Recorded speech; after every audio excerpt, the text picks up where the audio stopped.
Donna Miller here, Chief Visionary Officer at C3 Workplace and founder of Donna Miller Business Growth Consulting. But you already know that.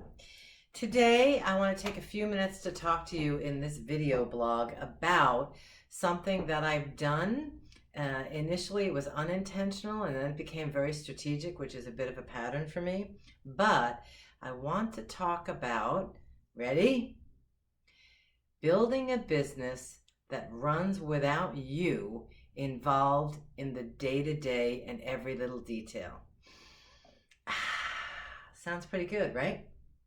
Okay, so there's a few steps I think you need to take to get there.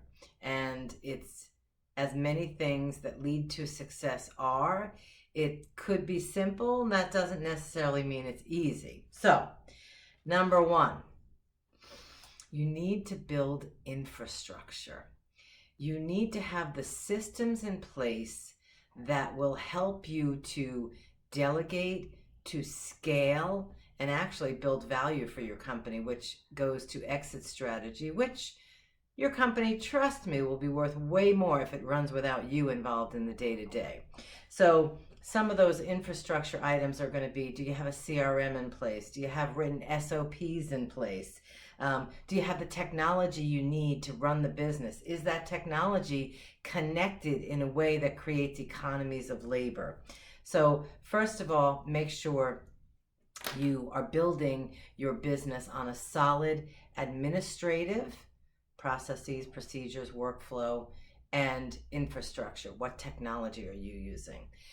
The second piece of it is you have to get very clear on what you stand for so that you can build a culture that drives and creates and attracts raving fans. And I mean raving fans from the people who work for you as employees or 1099ers to your vendors and, of course, to your clients. You have to create such an experience for these people that they can't help but tell other people about you. And that is, in my opinion, and I don't think I'm alone here, probably your single greatest marketing strategy is what can you do to create a culture of driving raving fans.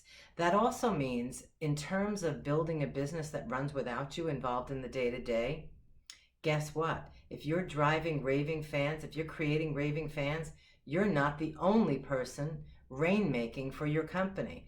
Oh, how many of you are the primary rainmaker? Of course you are. That's what we are as business owners. But the truth is, if we can create raving fans both internally and externally, we will increase the number of referrals that we get, which, P.S., have the highest close ratio of any lead that you will get. So, infrastructure and build a culture that creates raving fans.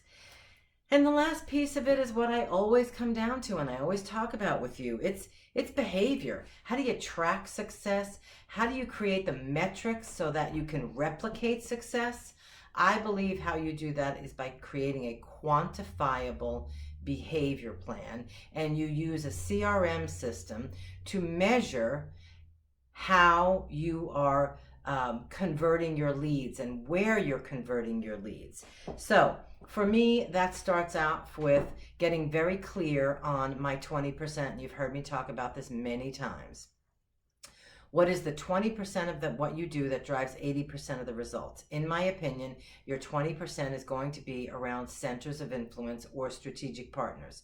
You've gotten really clear on your target market. Now you're taking it up a notch and you are seeking to find people who can drive referrals into you. Again, you getting that theme here? Replicatable, drive referrals, culture. People remember how you make them feel, not what you did.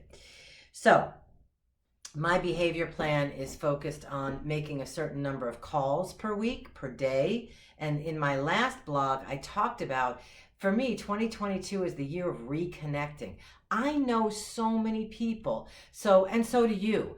Reach out to the people that you know. Reach out to the people that you lost a piece of business to. Reach out to your clients that you haven't talked to in a while. And so create that behavior plan. How many calls will you make a week? How much time will you spend on LinkedIn prospecting? And for those of us who are in the B2B world, you got to be on LinkedIn. There's just no doubt about it.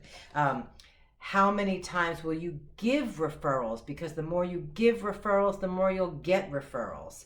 And if speaking is part of your marketing strategy, as it is for me, how many times do you ask for speaking gigs? You don't actually have control of the result. You have control of your behavior.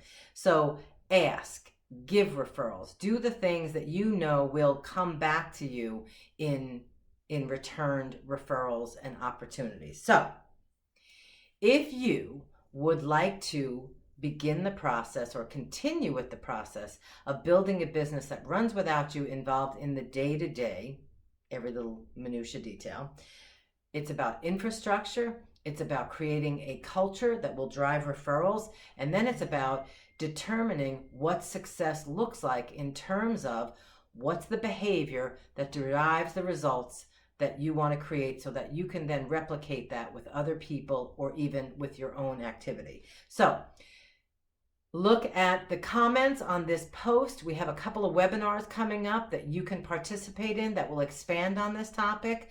And of course, as always, feel free to call or text me, 973-509-4632. I'm always happy to jump on a call. No pressure, just a genuine desire to help you be successful or attend one of our webinars. Thanks so much, everybody. Have a great day.